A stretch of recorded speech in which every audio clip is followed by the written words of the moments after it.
بسم اللہ الرحمن الرحیم۔ امام حسن مجتبیٰ علیہ السلام، امام علی کے بڑے فرزند، خاتم الانبیاء حضرت محمد مصطفیٰ صلی اللہ علیہ وآلہ وسلم کے لخت جگر، سید الشہداء امام حسین کے بڑے بھائی اور ہمارے دوسرے امام ہیں۔ مشرکین مکہ نبی کریم صلی اللہ علیہ وآلہ وسلم کو یہ طعنہ دیا کرتے تھے، اے محمد تمہاری کوئی اولاد نہیں۔ خداوند متعال نے سیدہ فاطمہ زہرا سلام اللہ علیہا کو سورہ کوثر کی صورت میں نازل فرمایا اور کہا، اے میرے حبیب، میں نے آپ کو کوثر عطا فرمائی۔ 15 رمضان المبارک کو امام حسن مجتبیٰ علیہ السلام سورہ کوثر کی تفسیر بن کر نازل ہوئے۔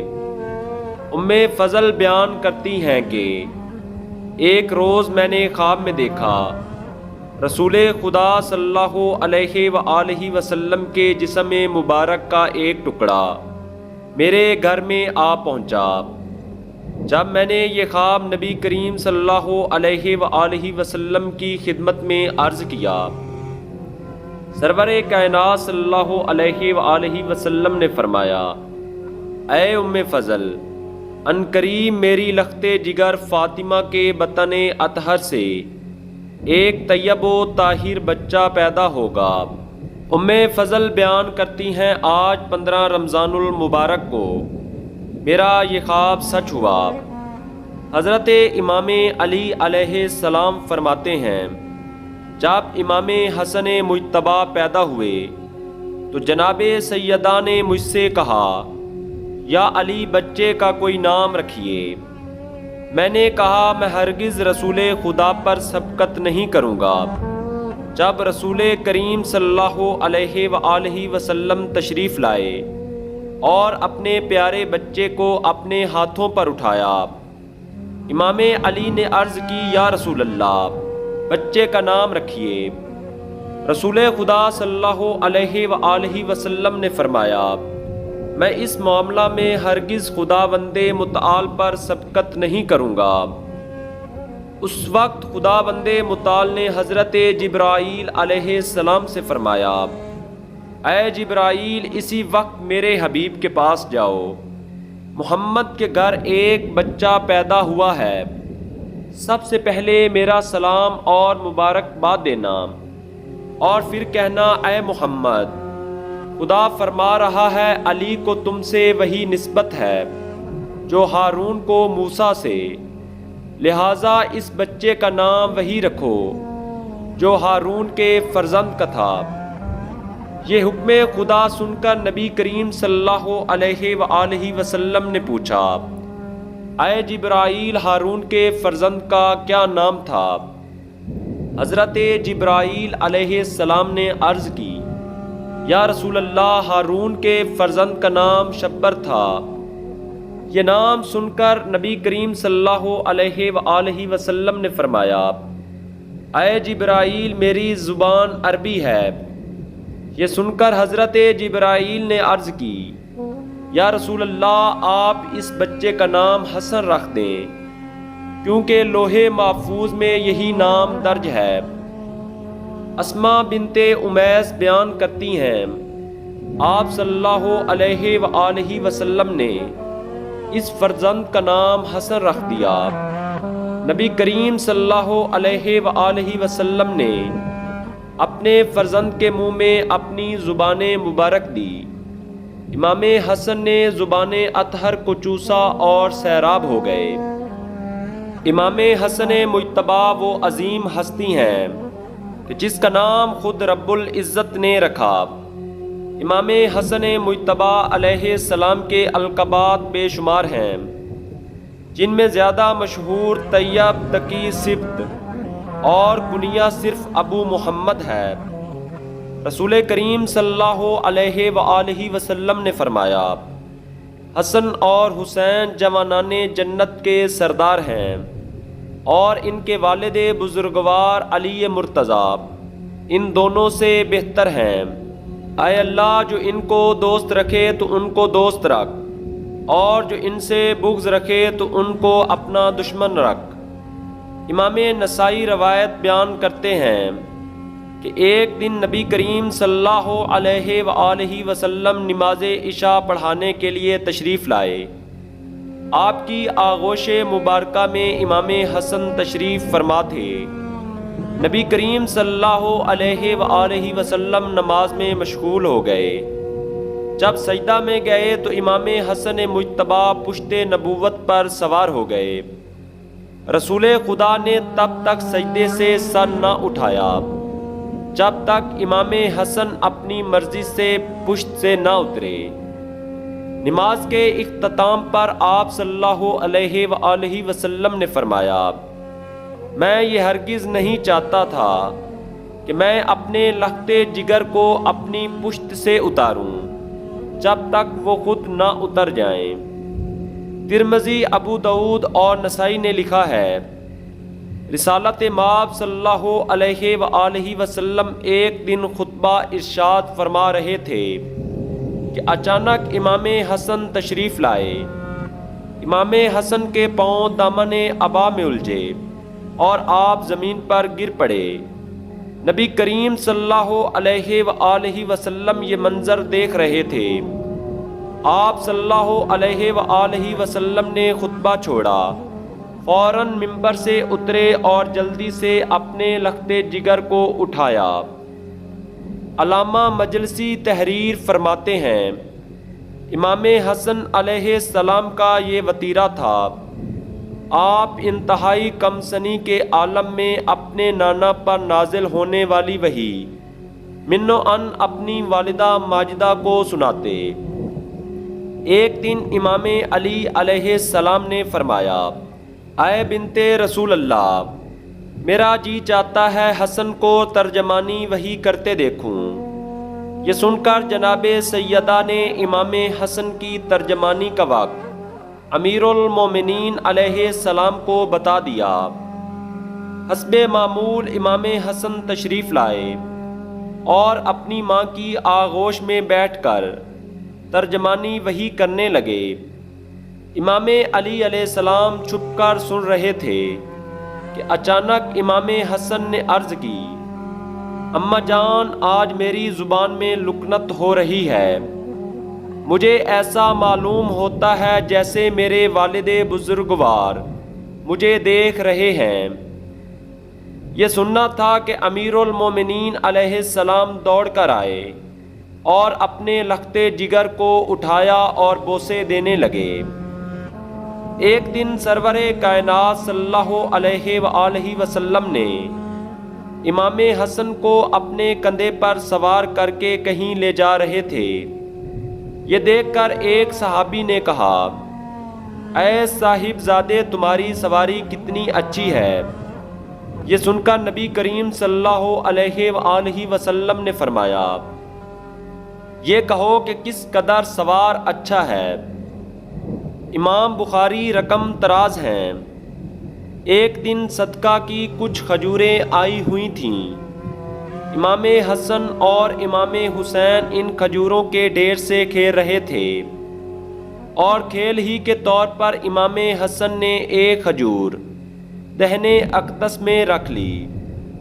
یہ دیکھ کر آپ صلی اللہ علیہ وآلہ وسلم نے فرمایا، اے حسن، کیا تمہیں معلوم نہیں ہم پر صدقہ حرام ہے؟ حضرت امام علی علیہ السلام فرماتے ہیں، حسن رسول کریم کی شکل و شباہت سے بہت زیادہ مشابہ ہے۔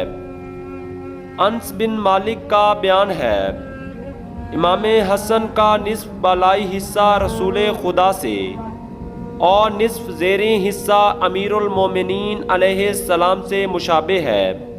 امام زین العابدین علیہ السلام فرماتے ہیں، امام حسن عابد بے مثل زاہد اور افضل ترین عالم تھے۔ آپ نے جب بھی حج فرمایا پیدل فرمایا۔ جب آپ وضو کرتے تو آپ کے چہرہ مبارک کا رنگ زرد ہو جاتا تھا خلیفۃ المسلمین امیر المومنین امام علی علیہ السلام کی شہادت کے بعد 40,000 لوگوں نے امام حسن کی بیعت کی۔ اس وقت آپ کی عمر مبارک 37 سال تھی۔ امام حسن نے ایک فصیح و بلیغ خطبہ ارشاد فرمایا۔ آپ نے عراق، ایران، خراسان، حجاز، یمن اور بصرہ کے اعمال کی طرف توجہ کی اور عبداللہ ابن عباس کو بصرہ کا حاکم مقرر کیا۔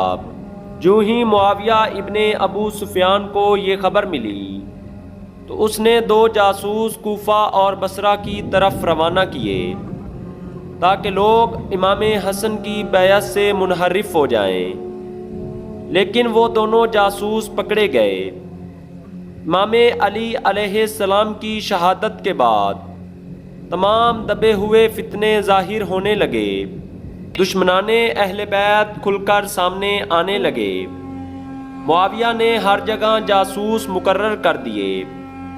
کوفہ میں اشعث ابن قیس، عمر بن حریث اور شیس بن ربیع فساد پھیلانے لگے۔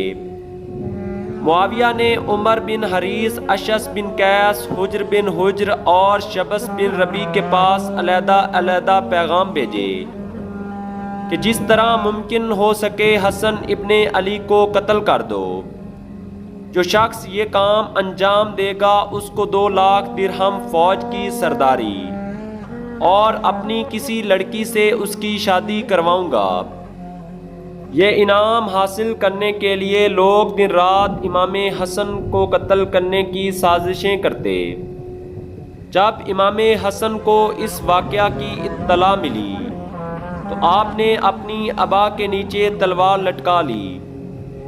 معاویہ سے صلح کے بعد امام حسن مدینہ میں گوشہ نشینی کی زندگی گزار رہے تھے، لیکن معاویہ دن رات یزید کی خلافت کی راہیں ہموار کرنے کے لیے امام حسن کو قتل کرنے کی سازشیں کرتا۔ معاویہ نے 5 مرتبہ امام حسن مجتبیٰ کو زہر دلوایا، لیکن ابھی آپ کی حیات کے دن باقی تھے۔ اس وقت مدینہ میں مروان حاکم تھا۔ معاویہ نے روم سے ایک انتہائی خطرناک زہر منگوایا اور مروان کو حکم دیا کہ یہ زہر جس طرح ممکن ہو امام حسن کو دو۔ مروان نے ایک دلالہ کو طلب کیا اور اس سے یہ کہہ کر جودہ بنت اشعث کے پاس بھیجا کہ اگر تو امام حسن کو شہید کرے گی تو معاویہ تجھے 1000 دینار سرخ، 50 خلعت مصری اور اپنے بیٹے یزید سے تمہاری شادی کروائے گا۔ جودہ امام حسن مجتبیٰ علیہ السلام کی بیوی تھیں۔ دلالہ 100 دینار نقد لے کر جودہ کے پاس آئیں۔ امام حسن علیہ السلام اس وقت گھر میں نہ تھے، اس لیے دلالہ کو بات کرنے کا کافی وقت مل گیا۔ دلالہ جودہ بنت اشعث کو راضی کرنے میں کامیاب ہو گئیں۔ جب امام حسن مجتبیٰ علیہ السلام گھر تشریف لائے، جودہ نے شہد میں زہر ملا کر امام حسن علیہ السلام کو دیا۔ اسے کھاتے ہی آپ علیہ السلام بیمار ہو گئے اور فوراً روضۃ الرسول پر جا کر صحت یاب ہو گئے۔ اس کے بعد آپ علیہ السلام نے جودہ کے ہاتھ کا کھانا چھوڑ دیا۔ امام حسن علیہ السلام حضرت قاسم کی ماں یا حضرت امام حسین کے گھر سے کھانا منگوا کر کھاتے۔ کچھ دنوں کے بعد امام حسن جودہ کے گھر تشریف لے گئے۔ اس مرتبہ جودہ نے زہر ہلاہل جو معاویہ نے مصر سے منگوایا تھا خرموں میں ملا کر امام حسن مجتبیٰ علیہ السلام کو دیا۔ امام حسن کو خرمے بہت پسند تھے۔ زہر آلود خرمے کھاتے ہی آپ کی حالت خراب ہونے لگی۔ زہر آلود خرمے کھانے کے بعد امام حسن علیہ السلام امام حسین علیہ السلام کے گھر تشریف لائے۔ اور ساری رات تڑپ کر گزار دی۔ ایک روایت کے مطابق جودھا نے پانی میں زہر ملایا تھا۔ جب آپ علیہ السلام نے زہر آلود پانی پیا تو فرمایا، ہائے یہ کیسا پانی ہے جس نے میرے حلق سے ناف تک ٹکڑے ٹکڑے کر دیے۔ آپ علیہ السلام کے جگر کے ٹکڑے ٹکڑے ہو گئے۔ پھر آپ نے جودھا سے فرمایا، تو نے بڑی بے وفائی کی ہے، لیکن یاد رکھ جس مقصد کے لیے تو نے یہ کام کیا ہرگز اپنے مقصد میں کامیاب نہ ہوگی۔ اس کے بعد آپ علیہ السلام نے امام حسین علیہ السلام اور اپنی بہنوں سے کچھ وصیتیں کیں اور آنکھیں بند فرما لیں۔ امام حسن مجتبی علیہ السلام 28 صفر کو اس فانی دنیا کو چھوڑ کر اپنے نانا حضرت محمد مصطفیٰ صلی اللہ علیہ وآلہ وسلم کے پاس چلے گئے۔ امام حسین علیہ السلام نے آپ کو غسل و کفن دیا اور آپ کی نماز جنازہ پڑھائی۔ امام حسن علیہ السلام کی وصیت کے مطابق آپ کو سرور کائنات صلی اللہ علیہ وآلہ وسلم کے پہلو میں دفن کرنے کے لیے جنازہ کندھے پر اٹھا کر چلے۔ ابھی پہنچے ہی تھے کہ مروان آگے بڑھا اور دفن سے روکا۔ اتنی دیر میں حضرت عائشہ ایک خچر پر سوار ہو کر آئیں اور کہنے لگی، یہ گھر میرا ہے، میں ہرگز حسن کو اپنے گھر میں دفن نہیں ہونے دوں گی۔ یہاں تک کہ امام حسن علیہ السلام کے تابوت پر تیر برسائے گئے۔ روایات میں ملتا ہے کہ 70 کے قریب آپ علیہ السلام کے تابوت میں تیر لگے۔ بالآخر آپ علیہ السلام کو جنت البقیع میں اپنی والدہ ماجدہ حضرت فاطمہ زہرا سلام اللہ علیہا کے پہلو میں دفن کر دیا گیا۔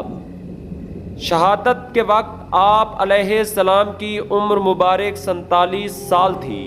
امام حسن علیہ السلام کی شہادت کے بعد مروان نے جودھا کو معاویہ کے پاس بھیجا۔